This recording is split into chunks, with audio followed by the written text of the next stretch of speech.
Hi guys, welcome back to my channel. I'm Namita. If you're new here, I make videos on master's life, work life, the transition from this to that and everything else in between.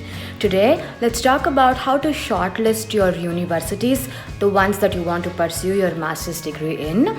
I'm going to talk with reference to MIS, but you can pretty much apply this process to any university that you are interested in to pursue any master's degree, really. Now, let's get started. All right.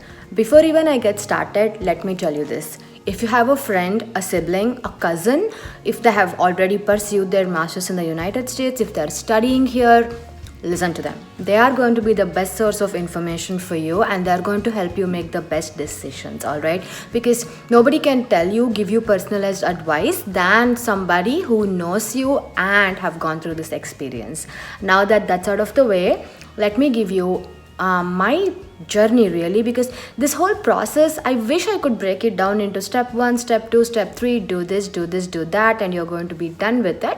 It's not so. It's a very, at least for me, right? It's been a very roundabout. I've been going back and forth with a ton of things until I actually made my decision. I think I'll just tell it to you in a story format, so then it's easier for me to run things along and it's easier for you to also understand how it was and probably help you make a better decision. All right.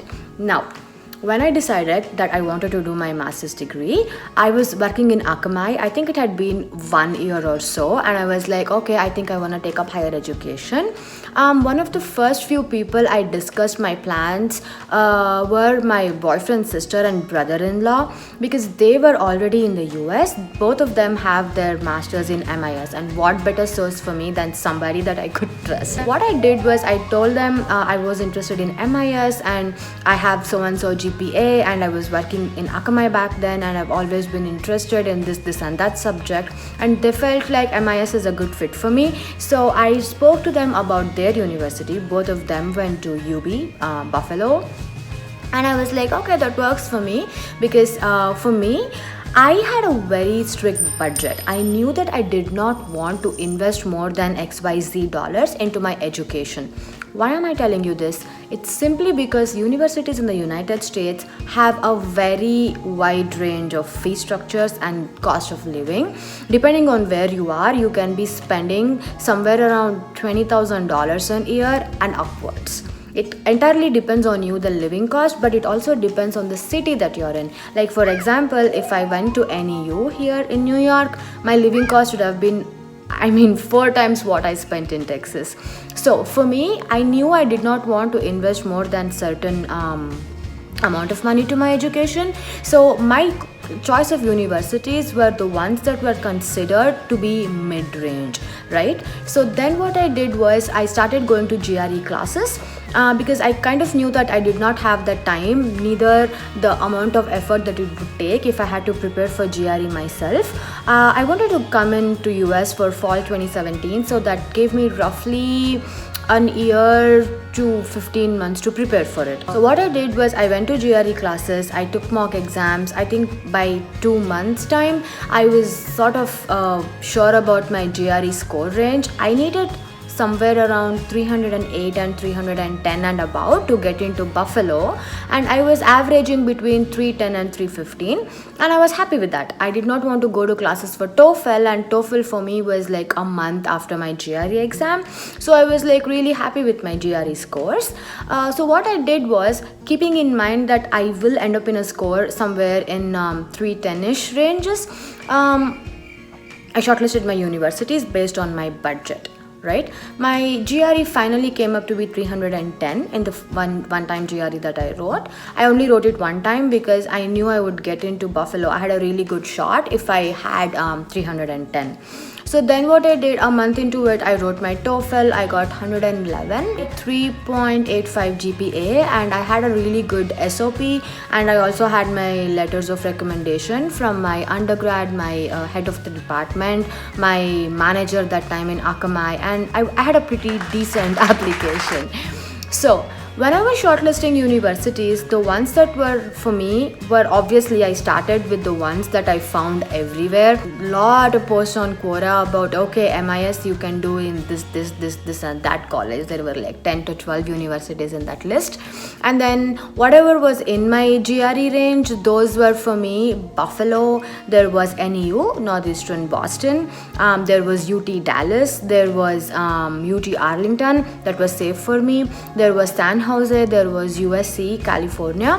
And for me, for some reason, I did not have Texas A&M on my list at all.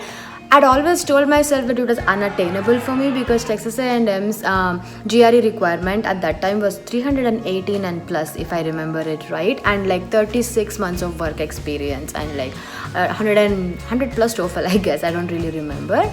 But then once my GRE scores came and I was in the center, I was like, you know what, I'm going to apply just because I want to give it a shot. It's ambitious, I want to try it. What's the worst thing that can happen? I will not get in, but that's all right. Right? So then I sent my scores to Texas A&M, NEU, Arizona State University, and I think I sent it to UNC Charlotte. These four were for me safe to moderate. Northeastern was safe and I was like happy with it. I mean, Texas A&M was ambitious. The other two were safe and moderate, and NEU was safe. And then I came home and I decided that I wanted to go to San Jose just in case. I wanted to have an option. So I sent my GRE scores to San Jose as well. A month into it, I got my TOEFL and I was like, okay, then I'm just going to go ahead and complete my applications. And that was it. I got my Buffalo admit on December 26th, I believe, because I'd made sure to apply before the priority deadline. That was November 15th, and I got my admit super quickly. I was really happy, everything was set until January. I got my Texas A&M admit. Let's talk about that in another video where I will tell you all about the MIS program at Texas A&M. Now I'm gonna catch a breath and then I'm gonna tell you why I told you this story. It's very simple. Your higher education is an investment. You are spending a lot of money towards something that will pay you in the long run, and it will start paying you shortly after you graduate. So, depending on what your financial sources look like, you can make your decisions pretty easily. Then my second thing was location. I would not have gone to Texas A&M College Station if the college wasn't so very well known in Texas, because it is located in a very small town. It's in fact called the Trinity Point. It's like in between Houston, Austin and Dallas, and it's like anywhere between 2 to 3 hour drive away from each of these cities. And to me that was important because where your university is located in determines your internship and your full-time scenarios. It of course depends on your profile, on what jobs you're looking for. Maybe I'll make a video about that sometime, but a location of your university is really important. And then the third thing for me was to understand that it was a safe place to go to, that there were many international students, because for me, in spite of being in a course that was predominantly Indian, I was super homesick. I was in fact the crybaby of the batch. I think it took me like 6 months to 8 months to get over being homesick. I hope these pointers or process helps you make better decisions.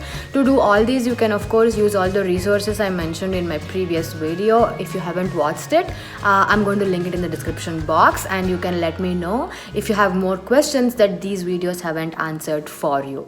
With this, I'm going to say bye to you guys, and I'll see you next time.